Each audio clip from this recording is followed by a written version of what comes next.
Oi, pessoal! Hoje a gente vai falar sobre as diferenças entre relação de emprego e relação de trabalho e o que vai configurar as relações de emprego. As relações de trabalho, elas incluem tanto os empregados quanto os trabalhadores autônomos, os estagiários, todo mundo que presta algum serviço, né, sendo pessoa física. Mas a relação de emprego, ela vai ter algumas características especiais. Alguns autores consideram como 4 características e alguns consideram uma quinta. As 4 seriam onerosidade, pessoalidade, não eventualidade e subordinação. E essa quinta característica, que alguns incluem em pessoalidade, é a necessidade do trabalhador ser pessoa física. Quanto à subordinação, ela é o fato de o empregado estar subordinado juridicamente ao empregador. Essa subordinação, ela deve ser jurídica, ela não pode ser uma subordinação técnica ou uma subordinação econômica. Não é suficiente só ter um vínculo em que alguém tem mais experiência técnica que a outra pessoa, tem mais cursos, é doutor, por exemplo, e também não pode ser simplesmente ter mais poder econômico, ter mais dinheiro.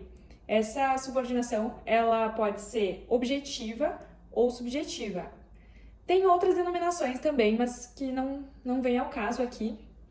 Mas a subordinação objetiva é simplesmente o fato do empregador colocar sua mão de obra à disposição da empresa, do empregador.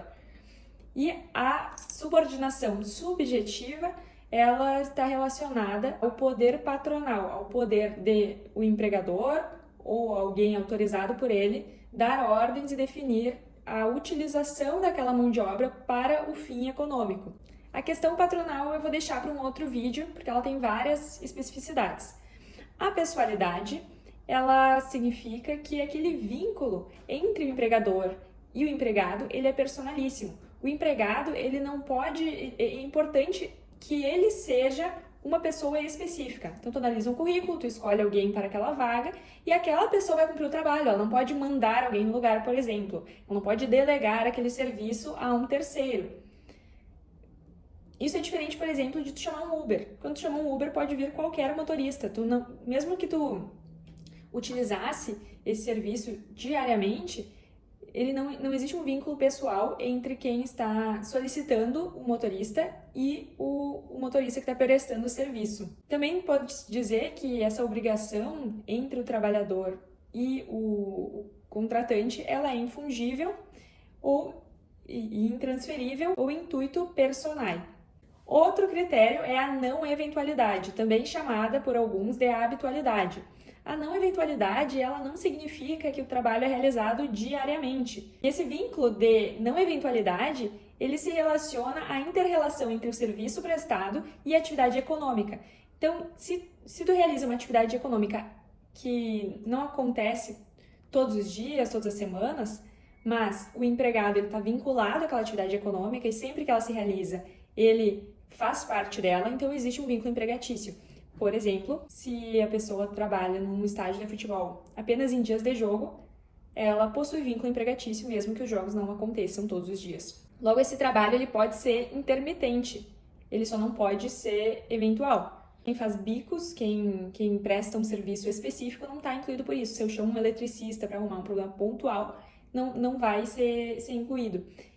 Precisa estar relacionado ou com a atividade meio ou com a atividade fim. Pode ser alguém que está diretamente relacionado à prestação econômica do serviço da empresa ou alguém que está relacionado com o operacional, por exemplo, alguém da limpeza. A onerosidade, ela envolve um pagamento pecuniário, mas não somente isso. Por quê?